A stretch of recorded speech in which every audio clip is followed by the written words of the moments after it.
मेरे माइक पर आते ही आप सब लोग ऐसे क्यों खामोश हो गए हैं जैसे मैं ही सिलेंडर ब्लैक करता हूं। अच्छा यार, बहुत सारे लोग तो मुझे ऐसे घूर रहे हैं जैसे मैं ही रोहिंग्या हूं। भाई थोड़ी ढंग की तालियां बजती हो तो एक बार बजा भाई दीजिए, बजाए मैं भाई, शुरू होता हूं। बहुत अच्छे। इसका वॉल्यूम सही करो मेरे भाई। आइए, मैं पहली बार आपके बीच हूं, मैं पहला कवि हूं। कार्यक्रम अच्छा होगा, लेकिन ये कार्यक्रम केवल एक चीज से चलेगा, वो आप लोगों की तालियां हैं। बहुत सारे लोग भीड़ में अब भी ऐसे फंसे हैं जिन्होंने इतना कहने के बाद भी ढंग से ताली नहीं बजाई है। वो अब भी नहीं बजाएंगे। कुछ के चेहरों पर ऐसी उदासी है जैसे उनकी पत्नी ने आज ही नीला ड्रम खरीदा हो। बहुत सारे तो ऐसे बैठे हैं जैसे उनकी नई नई शादी हुई हो, पत्नी मायके में हो और विदाई के पहले ही लॉकडाउन लग गया हो। आपको उन बड़े लोगों से सीखना चाहिए जो पत्नियों के साथ बैठ के मुस्कुरा रहे हैं। वाह, क्योंकि सर, जब भी कोई पत्नी के साथ बैठ के मुस्कुराता है तो मुझे थोड़ा भ्रम होता है। मुझे लगता है कि या तो पत्नी नई है या फिर इसकी नहीं है। तो मैं अच्छा, तालियां जोरदार बजा दीजिए थोड़ा सा। बहुत अच्छे आदित्य। मुझे भी आप अच्छे से सुनिएगा। मेरी सिर्फ हेयर स्टाइल ही शशि थरूर से मिलती है, बाकी मैं चरित्रवान व्यक्ति हूं। आज दो तीन आश्चर्य एक साथ हैं। महिलाएं इतनी बड़ी मात्रा में हमको सुनने के लिए आई हैं, मैं भीड़ में देख रहा हूं, अन्यथा महिलाएं किसी की सुन लें।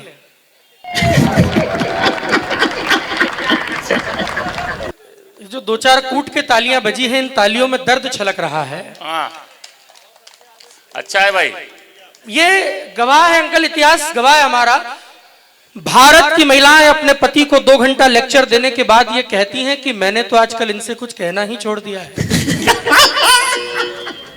हालांकि इस बात पे तालियां जोरदार आनी चाहिए थी, लेकिन कोई बात नहीं, मैं एक मौका और दे रहा हूं। चिंता मत कीजिए, मैं पढ़ा लिखा कवि हूं, एक मौका और दूंगा आपको, उस पे सबकी आ जाएंगी। हमारे मोहल्ले में एक भाभी जी हैं, वो हाथ पे मेहंदी से पति का नाम लिखती हैं। मैंने कहा कि भाभी जी ऐसा क्यों करती हैं? बोले भैया मैं चाहती हूं कि यह आदमी मेरी मुट्ठी में कैद रहे। बहुत अच्छे भाई। चिंता मत कीजिए, मैं और पढ़ा लिखा कवि हूं, मैं एक मौका और दे रहा हूं। भारत की महिलाओं को शक्ति का रूप माना जाता है, क्योंकि शादी से पहले जिस महिला को देखने के लिए पूरा खानदान आता है, वो शादी के बाद अकेली ही पूरे खानदान को देख लेती है। जोरदार ताली बजाओ। अच्छा है आदित्य, बहुत अच्छे। लेकिन अगली टिप्पणी पे तालियां मांगूंगा नहीं, अगर रोक सके तो रोक लीजिएगा, और ना रुके तो फिर इस कोने से लेकर उस कोने तक दोनों हाथों को उठाकर बताइएगा कि अब यह कार्यक्रम शुरू होना चाहता है। क्योंकि महिलाओं पर मैं कितने भी चुटकुले सुना लूं, लेकिन सच यह है कि 14 फरवरी के दिन, वैलेंटाइन डे के दिन अगर प्रेमिका साथ न हो तो कोई खास फर्क नहीं पड़ता, लेकिन रक्षाबंधन के दिन अगर ये कलाई सुनी रह जाए तो लगता है कि जिंदगी में कुछ तो है जो। वाह वाह आदित्य, बहुत जिंदाबाद, क्या बात है, बहुत अच्छे। बस सर, इतनी तालियों में मेरे बच्चे पल जाएंगे। जो हुए नहीं होंगे भी कहां से, मैं रोज तो कवि सम्मेलन में रोता फिरता हूं। पेपर वर्क तक नहीं हो पा रहा है। नहीं, इस पर संशय है, खैर तुम पढ़ो। अब मैं इनसे पूछता हूं, सुमित भैया से पूछता हूं कि भैया सोचता हूं मौका मिले तो शादी कर लूं, तो ये कहते हैं कि जब मौका ही मिला है तो शादी क्यों करनी है? अरे जोरदार ताली भाई, समझ रहे बहुत। फिर मैं बड़े लोगों से पूछता हूं, श्लेष भैया से पूछता हूं कि भैया शादी कर लूं, बोले मत करना, पत्नी ठंड के मौसम में ठंडे ठंडे पैर लगाती है। मैं आज तक ये समझ नहीं पा रहा हूं कि ये नुकसान है कि फायदा। फिर मैं बाकी लोगों से पूछता हूं तो बोले शादी मत करना, पत्नी घर का काम करवाती है, बर्तन तक मंजवाती है। फिर आज हमारे कवि मित्र ने बताया कि ये फालतू बात है, खाली 5 मिनट लगते हैं। पूरे घर की सफाई में प्रदीप भैया ने और जज साहब ने मन से ताली बजाई है। इस प्रयोग से यह सिद्ध होता है कि आदमी कितना भी बड़ा न्यायाधीश क्यों न हो जाए, लगते उसे भी 5 मिनट ही। अच्छा, अब मैं आज पहली बार आया हूं, मैं तो वैसे डरा हुआ हूं सर। आज मैं जिस टैक्सी से आया था वो यही मोड़ पे बंद हो गई थी आपके शहर में घुसते ही। अच्छा, तो मुझे लगा कि पेट्रोल खत्म हो गया होगा, तो मैंने एक दुकान पे कहा कि टॉर्च दे दे, पेट्रोल चेक करना है। तो वो माचिस निकाल के ले आया। मुझे लगा कि प्रयागराज में एंट्री हो चुकी है। मैंने कहा ये माचिस से पेट्रोल कैसे चेक होगा? बोले साहब चेक करके देखो, नहीं होगा तो आपको पता चल जाएगा, होगा तो फिर मालाएं मंगवाई रखी है। अच्छा आदित्य, टंकी फुल हुई तो मणिकर्णिका घाट भी आसपास ही है। फिर हमको जिस होटल में ठहरवाया उसका नाम क्या है? मतलब होटल वैलेंटाइन। कुंवारे आदमी को होटल वैलेंटाइन में रुकवाया इन्होंने। और वो जो कमरा था, ये सुरेश भैया आज का लाइव किस्सा है, उसमें बड़ी भारी एलईडी लगी हुई है। कमरा छोटा है लेकिन एलईडी बड़ी है। तो मुझे लगा कि इसका कारण पूछना चाहिए, तो मैंने होटल वाले से पूछा कि भैया ये इतनी बड़ी एलईडी क्यों लगाई है? बोले भैया क्योंकि ये कवियों के बैग में नहीं आती है। जोरदार ताली। अरे तो मैं समझ गया कि ये होटल वाला कवियों से परिचित है। अच्छा है। और सर्वाधिक धन्यवाद तो श्रेष्ठ भैया का है, वो अक्सर बुलाते रहते हैं। मैं अभी 1 महीने पहले भी आया था, जब इन्होंने पहली बार मुझे प्रयागराज बुलाया था तो इन्होंने फोन किया था कि इस कार्यक्रम में आना है और बजट क्या लोगे? तो मैंने ये कह दिया ऐसे दिखाते हुए अपना कि भैया क्या बजट मांगना, आप कहेंगे तो फ्री में भी आ जाऊंगा। इनने कहा ठीक है और फोन काट दिया। तब से मैं आज तक इनको फोन ही कर रहा हूं। फिर मैं जब वास्तव में यहां पे आया तो इनके घर पे गया और जाके मैंने श्लेष भैया के पैर छुए। आपको आश्चर्य होगा कि इन्होंने अपनी जेब से मुझे 5,000 निकाल के दे दिए। अच्छा, इस बात पे आप जिस हिसाब से खामोश हुए हैं, लगता तो यह है कि आप श्लेष भैया से अच्छे से परिचित हैं। एक बार जोरदार ताली दे भाई। वाह, बहुत अच्छे आदित्य। आश्चर्य मुझे भी हुआ सर कि ये श्लेष भैया ने कवि होने के बावजूद किसी को 5,000 दिए कैसे?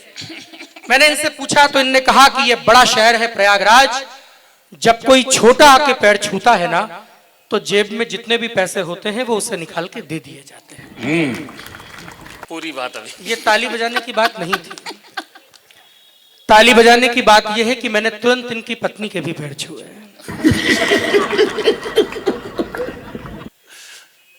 पांच और आए। फिर मैंने एक एक रिश्तेदार के पैर छुए। माइक वाले भैया की कसम, इनके घर के ड्राइवर तक को नहीं छोड़ा। 5-7 बार उसके पैर छुए। लगभग 25,000 की राशि जज साहब इकट्ठी हो गई थी। तो मुझे लगा कि अब चलना चाहिए। तो मैं जैसे ही घर से निकलने को हुआ, इन्होंने घर के बच्चे को आवाज लगाई कि बेटा जरा जल्दी आना, भैया जा रहे हैं, इनके पैर छूना है। जोरदार ताली भाई, महोत्सव दे भाई। वाह, बहुत अच्छे आदित्य। तालियां अब भी गलत जगह बजी हैं। अगली बात पे दोनों हाथ उठा के बजाइएगा और सब एक साथ बजाइएगा। बात ये नहीं है कि 25,000 गए, बात ये है कि पहले के जो मेरी जेब में 5,000 थे वो भी। अच्छा है भाई। तो आइए, अब आप थोड़ा सा मेरे रंग में आ चुके हैं। अब आप अगर एक बार ढंग से मुझे तालियां बजाकर आदेशित करें तो मैं काव्य पाठ शुरू करना चाहता हूं। इस माइक को थोड़ा सा मेरे लायक कर दे मेरे भाई, जैसा कह रहा हूं।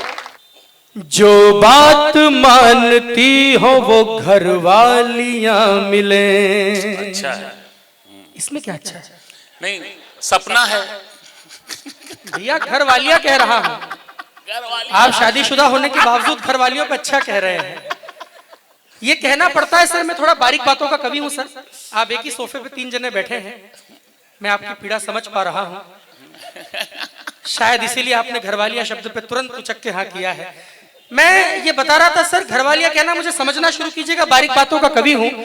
हमारे मोहल्ले में एक भाभी जी हैं, उनके 3 बच्चे हैं और आपको ये आश्चर्य होगा कि उन तीनों बच्चों का नाम सत्यनारायण है। तो मैंने कहा कि भाभी जी दिक्कत हो जाती होगी, एक को बुलाते होंगे तो तीनों आते होंगे। तो शर्मा के बोली कि नहीं भैया, इनके सरनेम अलग अलग है। केवल 2 या 3 तालियां बजी हैं। इस प्रयोग से सिद्ध होता है कि भीड़ में वही 2-3 सत्यनारायण फंसे हुए हैं। सुनेगा कि जो बात मानती हो वो घर वालियां मिले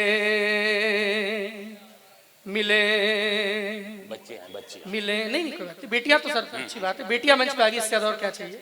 ठीक है, पढ़े आप आदित्य। नहीं बिल्कुल सर, बेटियां तो होनी चाहिए। किसी ने कहा भी है कि वो आंगन वो दहरी वो दीवारों दर नहीं रहता, जिस घर में बेटियां ना हो वो घर नहीं रहता। तो बेटियां आई हैं, ये तो बड़ी बात है।